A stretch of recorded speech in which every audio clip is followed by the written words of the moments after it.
Salut à tous, j'espère que vous allez bien. On se retrouve aujourd'hui pour découvrir les 7 meilleures manettes de jeu disponibles sur Amazon. Mais avant, on n'oublie pas de s'abonner à la chaîne et de cliquer sur la cloche des notifications. Allez, c'est parti, découvrons tout de suite les 7 meilleures manettes de jeu disponibles sur Amazon.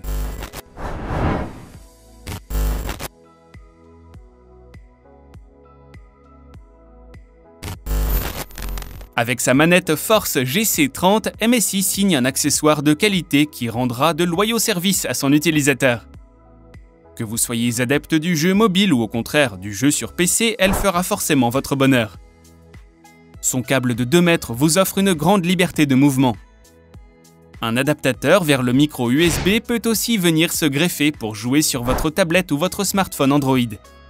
Dans sa version sans fil, cette manette dispose d'une autonomie de 8 heures et sa recharge se fera par le câble USB fourni. Elle reprend les couleurs et le design de la marque et se veut fonctionnelle, ergonomique et pourvue d'une excellente prise en main. Cette manette est également très appréciable pour la grande précision de mouvement que proposent ces 2 joysticks analogiques.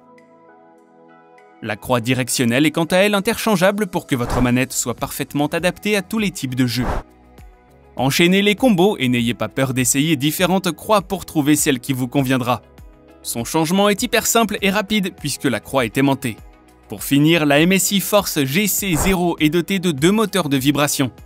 On retrouve pour la première fois sur une manette e-sport la technologie ASVM. Cette dernière permet de profiter de sensations de jeu incomparables. Tous les détails de l'action de l'écran se ressentent directement dans la manette.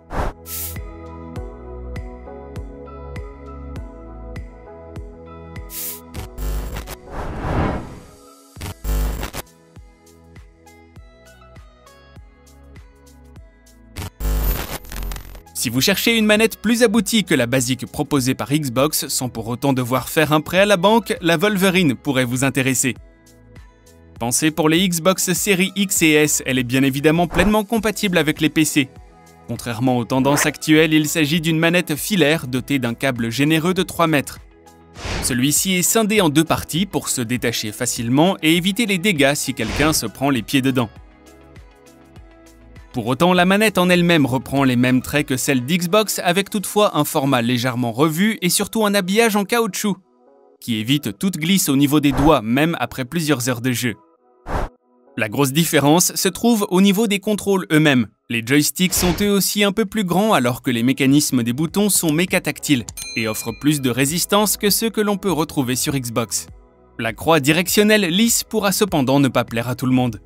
Enfin, 2 boutons supplémentaires font leur apparition à proximité des gâchettes et sont configurables via une application Windows et Xbox.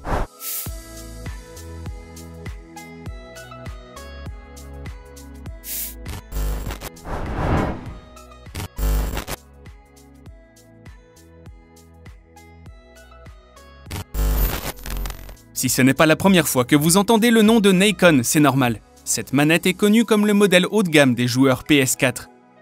Car oui, c'est l'une des rares manettes tierces à être sous licence PlayStation, mais peut aussi bien être utilisée sur PC. La Nacon se distingue de la célèbre DualShock 4 grâce à ses joysticks asymétriques comme chez Xbox. Et ce sera un argument de taille pour celles et ceux qui préfèrent cette disposition. D'ailleurs, pourquoi la plupart des gens préfèrent des sticks asymétriques? Tout simplement parce que la majorité des jeux nous obligent à placer le pouce gauche sur le joystick et le droit sur des boutons. Et aussi étrange que cela puisse paraître, cette asymétrie assure la symétrie ergonomique du placement des doigts. Autrement, la Nacon se présente comme une manette un peu plus large que la DualShock 4. Elle tient bien en main et se compose presque entièrement de plastique mat un peu rustre au toucher. Les 2 manches s'habillent d'un léger grip aussi élégant extérieurement qu'agréable au toucher. Les indispensables commandes rond, croix, carré et triangle prennent beaucoup de place et bénéficient d'une course très appréciable. À l'arrière, la Nacon ajoute 4 raccourcis programmables ainsi que les touches qui servent à changer le profil de la manette. Enfin, Nacon permet de modifier le poids du produit par l'intermédiaire de petits objets en métal à placer dans chaque manche. C'est ingénieux car on sait que certains apprécient davantage une manette assez lourde pour être totalement à l'aise.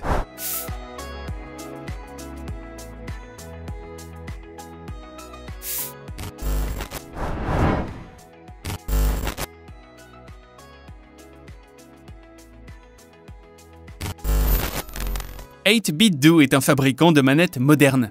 Oui, moderne, mais avec un petit look old school qui fera craquer les amoureux de vieilles consoles comme la Super Nintendo ou la Mega Drive.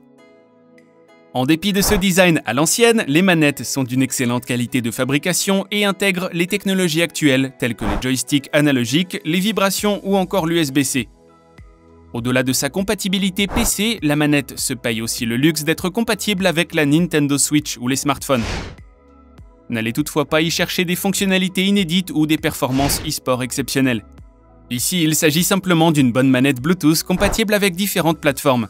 Elle sera donc parfaite pour les amateurs de rétro gaming.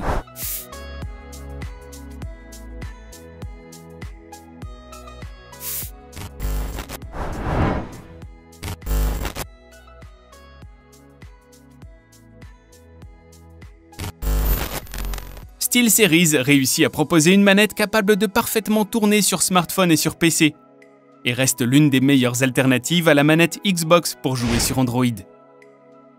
Elle dispose de 2 joysticks sur le bras et d'un pavé directionnel. Ces 4 LED permettent de connaître le niveau de batterie ou peuvent aussi indiquer le numéro de joueur en multijoueur. La Stratus Duo est également équipée d'une batterie rechargeable et est compatible Wi-Fi pour jouer sur PC avec une très faible latence.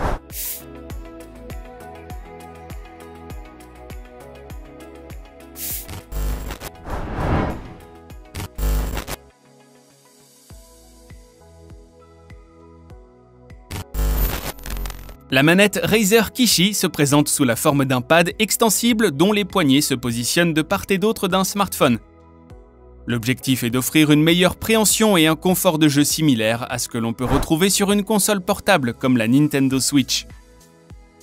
Avant de pouvoir glisser un smartphone à l'intérieur, il faudra ouvrir la manette. Et pour cela, 2 petites glissières sont disposées à l'arrière. Une fois actionnée, elles libèrent la plaque de maintien où trône le logo Razer. La plaque est montée sur un bandeau élastique qui assure le maintien du smartphone pendant son utilisation. La communication entre les 2 appareils est quant à elle assurée par un port USB-C présent sur le pad de droite.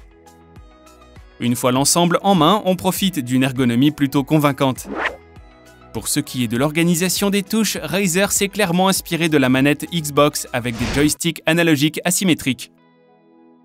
On retrouve les flèches directionnelles, le combo ABXY ainsi que 2 boutons sur la tranche supérieure qui sont associés aux gâchettes analogiques. Enfin, la manette Kishi s'accompagne d'une application éponyme disponible sur le Play Store. Si elle ne propose aucun paramètre supplémentaire, l'application permet de lister les jeux compatibles et de les classer par genre.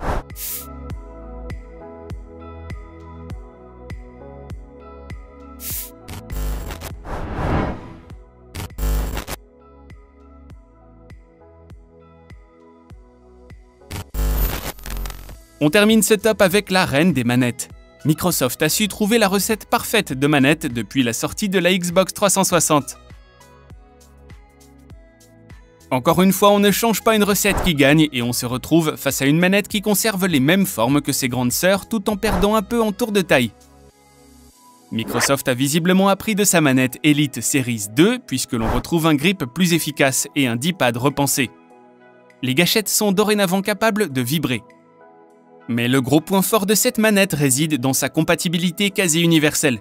Elle fonctionne sans accroc sur Windows, iOS, Android, Chromecast ou encore sur Nvidia Shield TV.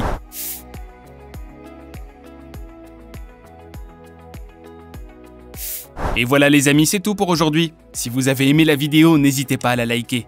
Avant de partir, on n'oublie pas de s'abonner et de cliquer sur la cloche des notifications pour ne pas manquer les prochaines nouveautés. Quant à moi, je vous retrouve très vite pour de nouvelles découvertes high-tech. Prenez soin de vous et à bientôt. Bye bye.